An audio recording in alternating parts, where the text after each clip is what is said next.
Welcome to the Crystal Coach Show with me, your host, Anahata, helping you live every day with clarity, guidance, and practical wisdom.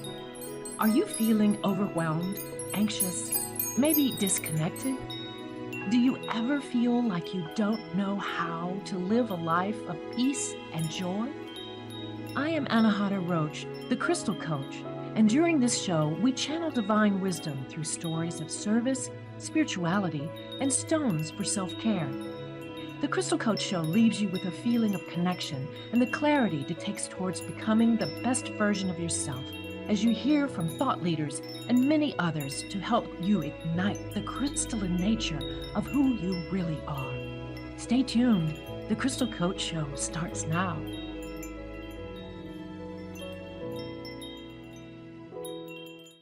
Welcome to the Crystal Coach Show. I'm your host, Anahata, and also welcome to the new Transformation Talk Revolution, part of the Transformation Network.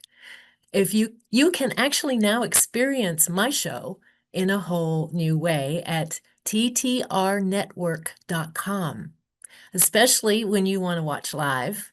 And as you connect with me, and you can also connect with me in real time. So all you have to do is click that player button and hit ask to join the conversation.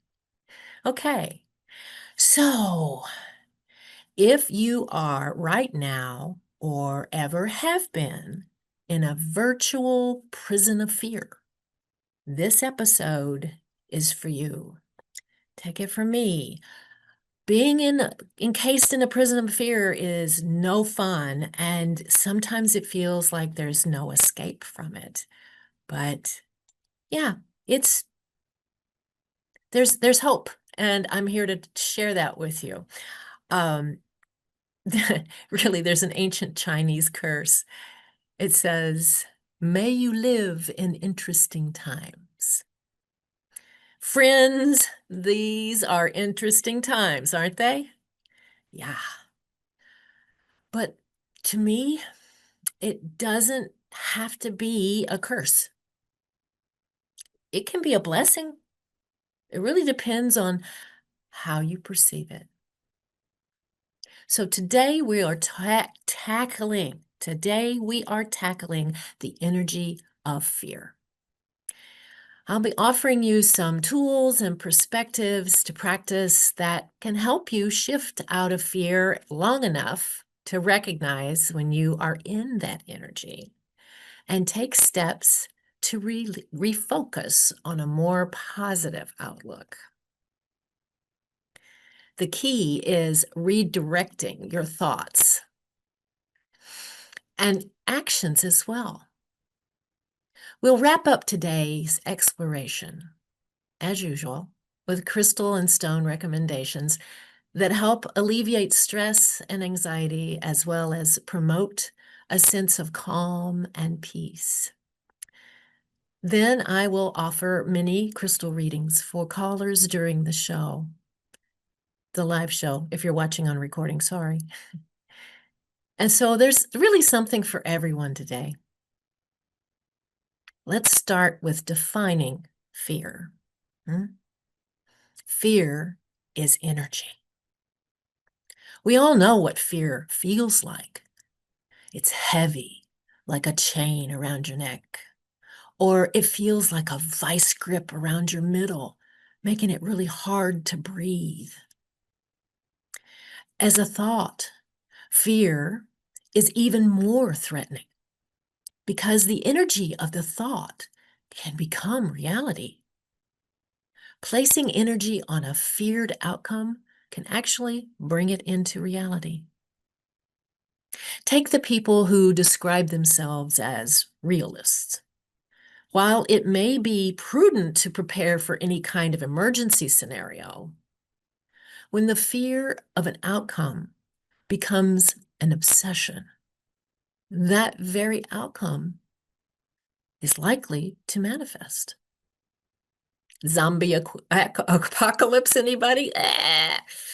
Yeah, no. So what is real to the realists is what their thoughts and actions are calling into the physical.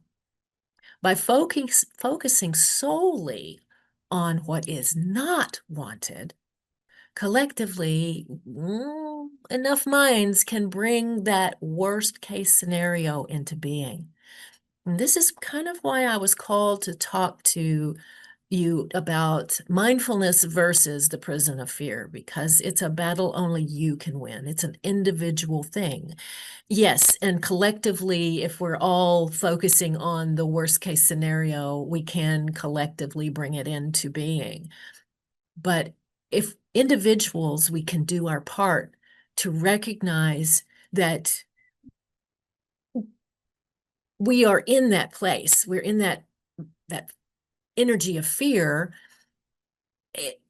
and it's not to protect us, it's just anxiety or just we're stressing ourselves out because of what's on the news or what's going on in the world or what's going on around us. And we feel that actual fear coming through us. That's where we can stop. That's where we can reflect on just like it's almost like if you have a built-in like fear meter, you'd have to practice that, right? You'd have to try to create one within you so that you could actually detect when you have a thought, a random thought, or the same thought keeps coming up, keeps coming up. And if you get a place where you can recognize, oh, I'm doing that again, I'm doing that again, then you can actually stop the process. You can stop that thought.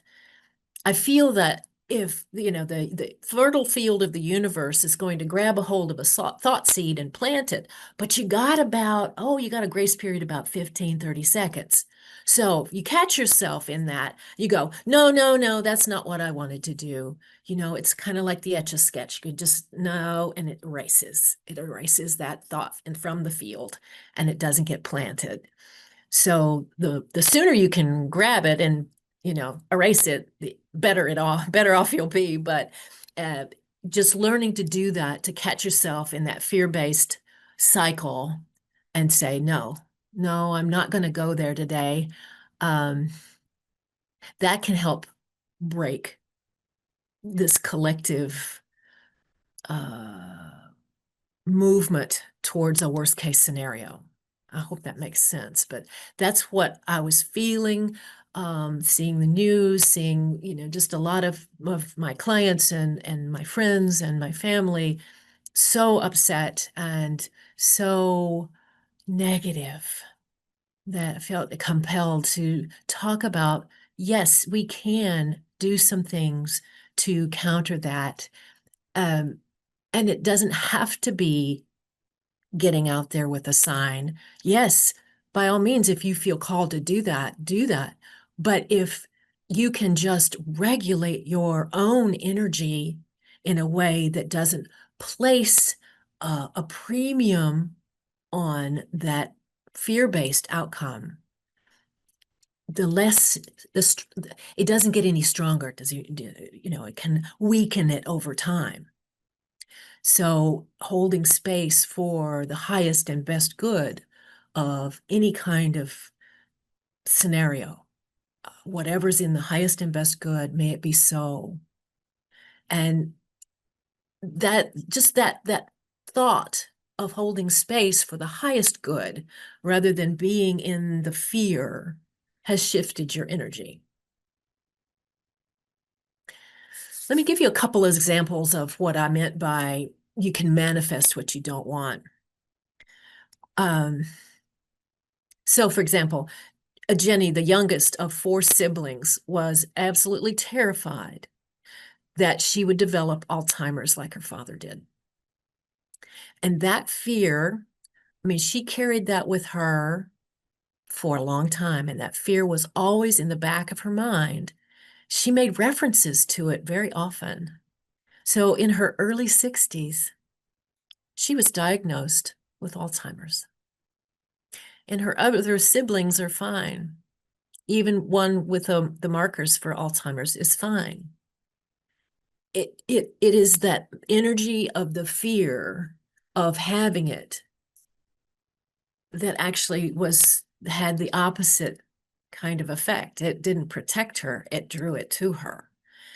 Another example is Frank, who a former work colleague of mine. He lost his dad when he was very, very young to a rare form of leukemia. So growing up without a dad was devastating to him.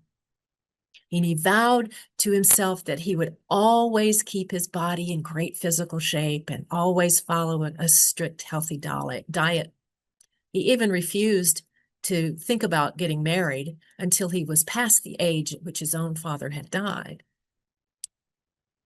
But once he got married, he, you know, he fathered 2 children and was just really enjoying life.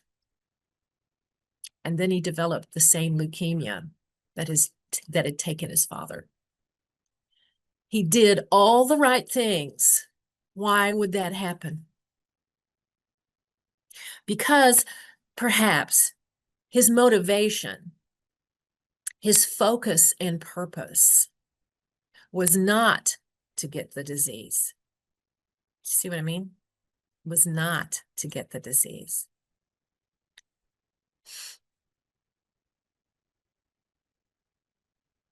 When you focus your purpose on not, you can get the very thing that you not want. It was where his fear energy was directing. He was directing that fear energy into the universe, into that universal field of not. He did not want to get the disease. And so that it's like, it's a subtle difference, but it's a difference between a positive outlook and outcome and a negative one. Now, some people would say, well, it was in his DNA. He was fated to get it. Who knows? But he didn't do himself any favors by always focusing on not wanting to get it. Just like Jenny did not want to get Alzheimer's. But she became so very anxious about the possibility of her getting Alzheimer's that she was always looking for it and always afraid of, oh, does that mean, and then lo and behold, I actually was with her in the car one day, and right after her diagnosis, and we had gone to the grocery store. And we get back in the grocery store, and we were having a really good conversation and having a lot of time. And she turned on the ignition. She put her hands on the wheel, and her shoulder slumped. I said, "What's the matter, hon?" She said, "I don't remember how to get home." So that's, it's tragic, but these are, in my experience, these are actual ways in which people have totally called to them the very thing they did not want.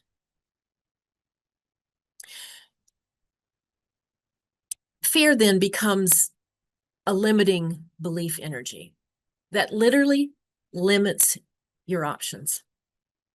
Whether your fear is of heights or of elevators, of stairs, of bridges over water, of disease or dying, or whatever, you have put yourself in a type of prison.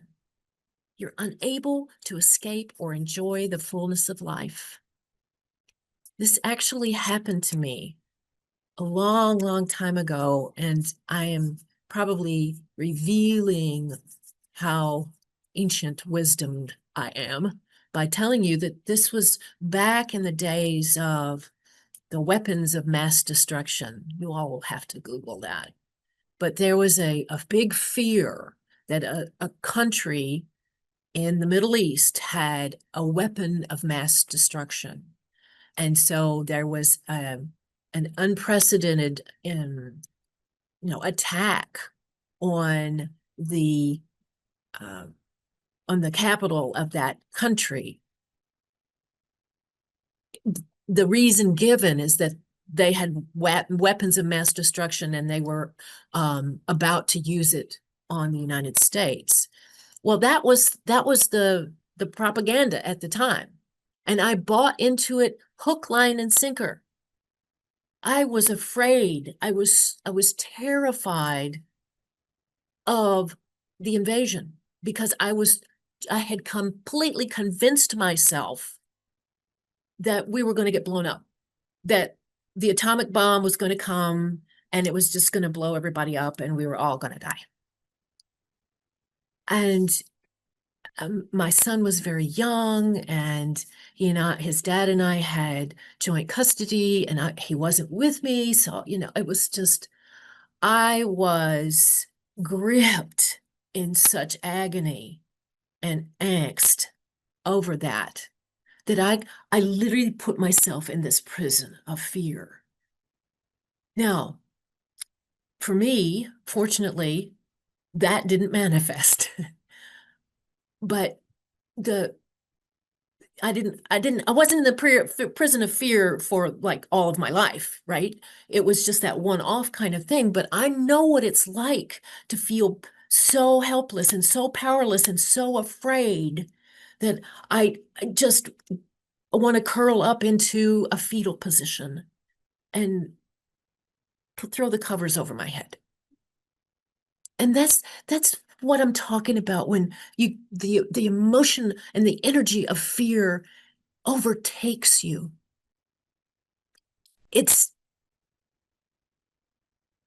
like you put yourself in this dungeon or this well or this deep hole, and you can't find a way out.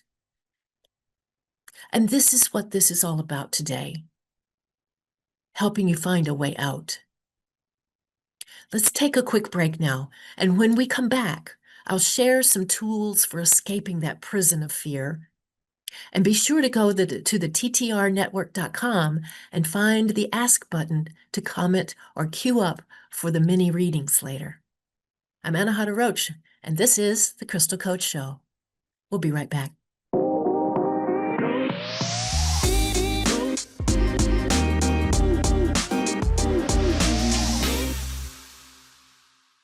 Welcome back to The Crystal Coach Show. I'm your host, Anahata, and today we are talking about escaping the prison of fear versus mindfulness versus tools for escaping. I told you at the break that I was going to come back with some tools that you can use when you find yourself gripped in that fear that is paralyzing. So the first one, tool that I want to explore with you is breath work. I'm sure some of you have heard of it, and those of you who haven't, I'll just give you a little quick overview. Sometimes the best cure for being afraid is to breathe. Fear catches our breath. It holds it and threatens to suffocate us. But if you can remember that refocusing your mind takes only one purposeful, mindful breath, you can escape that trap. Taking 3 slow, deep, mindful breaths is even better. Starting your day with a few minutes of measured box breathing, where you go in through the nose for 4 counts, hold for 4, exhale from the mouth for 4, and hold for 4. That's a great way to center and program your nervous system for calm. A mind that's truly focused on breathing cannot wander off into fear-based territory. So if you sit with an intention to start your day with peace and breathe into that, you can do that for 3 minutes, 5 minutes, 15 minutes. Start with 1 breath and expand from there. Let's do this together. We just have 1 breath. So we're going to do a box breathing. We're going to go in for 4 with our nose and hold it for 4 up here. And then Exhale for 4 and hold it here. Now, when I ask you to breathe, I'm asking you to start from your belly and then fill up your chest. Okay? So here we go. Ready? In for 4. Hold. Out.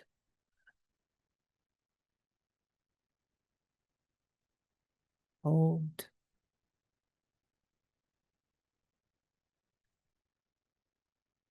How is that? Did it make you feel a little more in your body? It did me.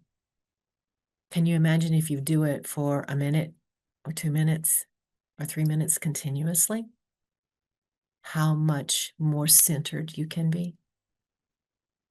It's easy. All you have to do is focus your mind on breathing, and then the mind will stay there on the breathing instead of wandering off into fear. So there's all kinds of ways that you can do breath work, and there's all kinds of people who are expert in breath work that can teach you how. I've just shared what I know. The same goes for somatic exercises. And the somatic is that which is in the body. So this is like using the body to release what's held there. The most common way that people have heard is about EFT, or the tapping on the hand, or like on the top of the head, but the tapping also comes with, affirmations and things that you do. Then that's a way to release those negative thought-based things that you're holding and that keep coming up and you can't really let go of. So, it's like, I am not my negative thoughts. I don't need to see negative all the time. I don't need to hear and interpret the negative as fear. I can do this. I am peaceful. Then you just keep doing affirmations for yourself. And then, there's this vagus nerve activation. Now that can happen with, breath work too, is when you hold your breath, if you've got a really full amount of air in you and you're holding your breath, that not only squeezes the pituitary gland in your brain, but also puts pressure on the vagus nerve, which is holding stress and holding fear, yeah, and anxiety. And so the more you can get that vagus nerve to release, the more peaceful and centered you can become. So, there's all kinds of things that, if you're holding grief, you can just love on yourself. You can start tapping your heart, and just loving and rubbing on your heart and rubbing on your collarbones, because that's where the kidney meridian is. And there's a lot of stuff that's stored there. And then, you just give yourself a hug. Just the joy that's within us when we tap into joy can be held in uncertainty, can be held in grief. You just have to remember to bring it up, to bring it out, to tap into it. Otherwise, you're going to stay in this dysregulated kind of nervous paralyzation. It's the fight or flight, and you can't do anything. You simply sit there in that state. unchain yourself from a dysregulated nervous system.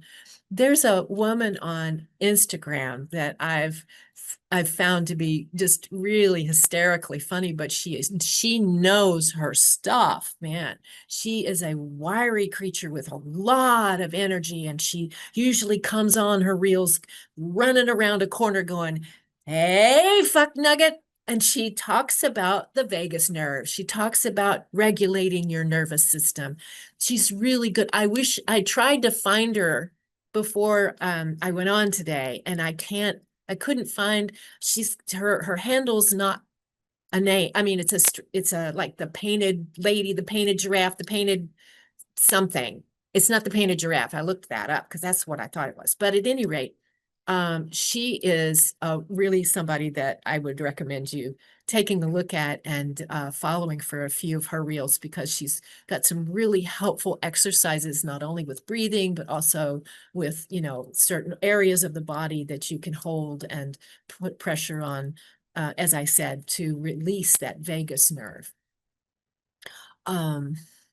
Yeah. So that's some of the tools that I told you about that I was going to share with you. But next, we're going to take a break, but we're talking about crystals that support nervous system reset and calm and returning to the heart space.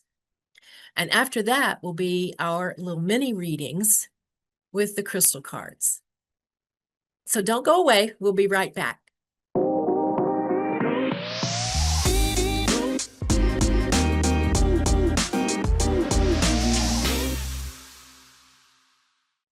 Hi there, welcome back to the Crystal Coach Show. I'm your host, Anahata Roach, and I am the Crystal Coach. You can find me at thecrystalcoach.com.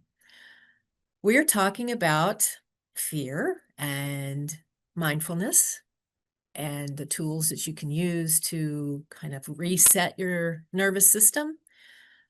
But as usual, I always end up my shows with recommendations of stones for self-care. And so since we're talking about the, regulation and calming and grounding and all that sort of stuff, I got a bunch of them. I got a bunch of them for you. So you can take notes. I've got a couple of them that I've never talked to you before about, I don't think. Yeah, this one is called azurine. It's black, and this one has some matrix still on it and some druzy. I think of it as like the X-Men. It's the X-Men's jet. But the energy of azurine is grounding and protective, and it can really make you feel a lot safer if that's what your fear is. Yeah. Then there's another one called Vivianite. Now, Vivianite looks like it's black, but it's actually green and translucent, but you can't see it here on the camera, but it is so beautiful. It is so heart-based and loving, and it brings out that joy and brings out that love inside. That is where we come from and we return to, because we are. So if you're feeling alone, or you're feeling unloved, or you're feeling your fear is that you'll never find anybody for you, I've got more than this, but Vivianite is it's just a rare stone. You probably have to go to a gem and mineral show to find it. I doubt any metaphysical shows, crystals, shops would actually be carrying Vivianite. If they do, they'll be carrying it in small pieces that might be polished. This is actually a raw piece. But yeah, you could probably find it on the internet. Vivianite, Vivianite, Vivianite. And next I've got bloodstone. And I think I've talked to you guys about bloodstone before, because it's a pretty common stone that you can find anywhere. But it is an earth stone, so it helps to ground and it's really, its energies are more for the physical realm, the physical body. And it's really the frequency of courage and facing your fears and doing it anyway. I I came I heard this saying the other day, and the person I heard it from didn't know where it came from, so I have no person or place to attribute it to, but it's really cool. It says, "Fear is a reaction. Courage is a choice." So if you're looking to make a choice and you need that courage, bloodstone will be a really good thing for you. Okay, now, when you're looking to transmute negativity to clear light and ground, black tourmaline, my go-to stone. I don't hardly ever skip them a show without telling you about black tourmaline, because it is just such an all-purpose, wonderful grounding and clearing stone. So if you're holding a lot of stuff in your solar plexus and you feel that grip of fear, the frequencies of black tourmaline will just pull it out and transmute it to clear light. It's a workhorse, and it's one of God's gifts. If you are so up in your head that you really are just starting to like freak out, like, oh my God, you know, try some hematite. Now, this is a raw piece of hematite. It has not been polished, but you can see how shiny it is, right? Hematite reflects. It's also an earth element. It's actually the highest frequency of the earth elements. It's about manifesting your light. So it's bringing that light in. It's a be here now stone. It just helps to go, come back here, be present, stop projecting into the future, stop, repeating the past or looking back there for guidance. Just be present. Be present with yourself so you can be present for others and not be in this kind of projecting all this fear out there into the collective. It's not doing anybody any good. Use the hematite to bring you back to earth. Okay. If you feel, here's another protection stone. This is black obsidian. This particular piece is called snowflake obsidian because it's got these little white dots all over it. But all obsidian is about protection. And the protection is needed when you feel drawn to it, if that makes sense.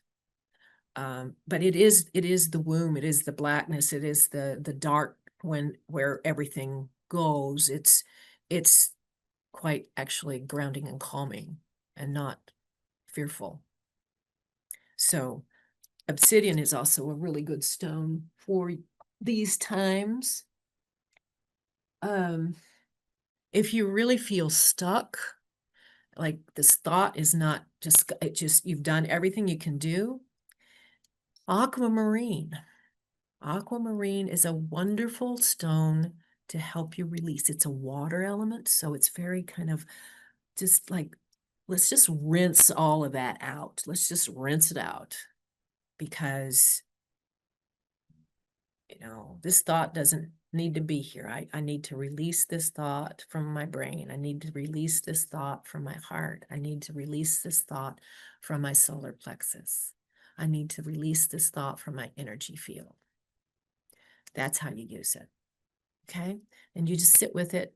You hold it in your non-dominant hand because that's how you receive its energy, and just allow it to come up with every breath, to just infiltrate your entire energy system, because humans have to come into resonance with stones. It's not the other way around.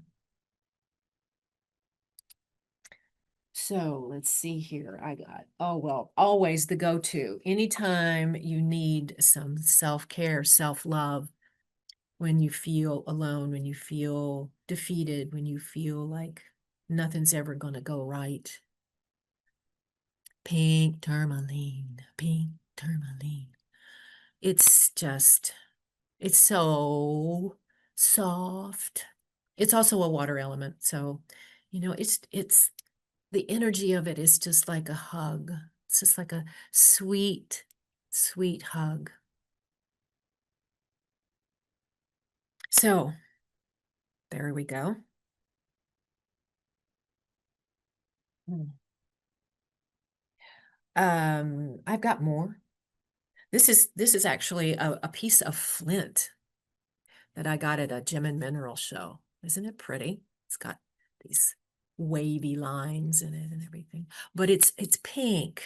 And flint is very grounding and protection, but the emotional body, flint is really good at just making calm and bringing it down into the earth and just kind of grounding it in so it's not going off on a tangent. It's a lowly piece, flint is, it's not really highly regarded, but it's got a lot of really good energy. So if you can find yourself a piece of flint, it doesn't have to be this big, just a little bit, little piece, but you can work with it just to kind of like bathe your emotional body in this really, it's going to be okay, honey, kind of feeling. Okay. Well, I have more, but I'd like to have a few minutes to to do any readings if we get some takers. I don't know if we have any takers as yet. So we'll take a quick break to find out, and when we come back, there'll either be more stones or there'll be readings. We'll take a quick break.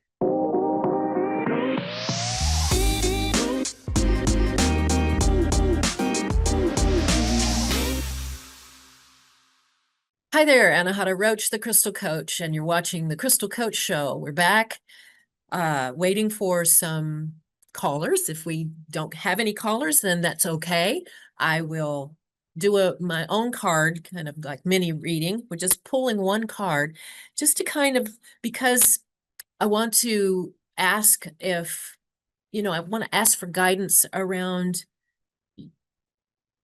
fear and what can we do to support one another when we feel fear. So I'm just going to quickly just pull a card and see what happens and just what's up in the collective energy for us today as we're talking about escaping the prison of fear and what we might need to know.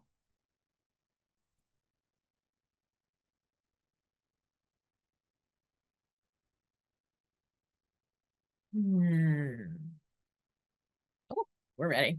Okay, let me see. I'm drawing from my deck called the Crystal Ally cards. These are the cards that I learned on. They were designed by my first crystal teacher who had a vision of them and taught me how to read them. And I love them, absolutely love them. Okay, here we go. I'm going to have one card. There it is. One card. Ah, okay. So what we've drawn is the card for Malachite. Malachite is a fire element. It's about creating and manifesting. So the frequency here that we want to address with Malachite is allowing and trusting the divine will. It's thy will, not my will kind of thing. Instead of trying to force something to happen, instead of I don't know, the metaphor would be slamming a round peg in a square hole or a square peg in a round hole, whatever. That is the energy of this card saying, hey, listen, it'll be much easier for you and less stressful and less anxious for you if you can surrender some of that control. You do what you can. It's not like you sit back and go, well, I have no, nothing. I have no involvement now. That's not true. What it's asking you to do is to trust. You do what you can. Say you want to win the lotto, you got to buy a ticket. That's it. The rest is up to the will, right? If you want to get a job, you make sure your resume is current, you do all of the things, you send it out, you follow up, you go on interviews. Everything else is surrendering to the divine will. If it's meant to be, it will be. And so when we're talking about fear and we're talking about versus mindfulness, right? The prison of fear, this is surrendering to divine and not surrendering to fear. So that's the energy that we're looking for in today's episode, is to trust that the universe is always conspiring in our favor, and that it may not look good right now. But if you get out of the weeds and take an eagle-eye view of the landscape, which is changing, but it will change for the better. It may not be this year or next year or even the year after that, but it will happen. And you have to just trust that. So anyway, I'll keep offering these mini readings as we go forward for 2026. But, so if you see this episode and you go, oh, darn, I missed it, we'll have it again. Don't worry. We'll have an opportunity to do little mini readings for others. But if you'd like to feel called to work with me, I can be found at thecrystalcoach.com. I'm also on YouTube as The Crystal Coach and on Insta as Anahata Roach, The Crystal Coach, and Facebook. So find me, reach out to me, and we'll see what we can do together. Until then, thank you for listening to The Crystal Coach Show, and we'll see you next time. Bye for now. You have been listening to The Crystal Coach Show, helping you live every day with clarity, guidance, and practical wisdom. With me, your host, Anahata. Tune in every first and third Monday at 10 a.m. Pacific Time on TransformationTalkRadio.com, where we channel divine wisdom through stories of service, spirituality, and stones for self-care. Feel connected and reside in the vibration of love on The Crystal Coach Show. For more information and to become the best version of yourself, visit thecrystalcoach.com. That's thecrystalcoach.com. See you next time.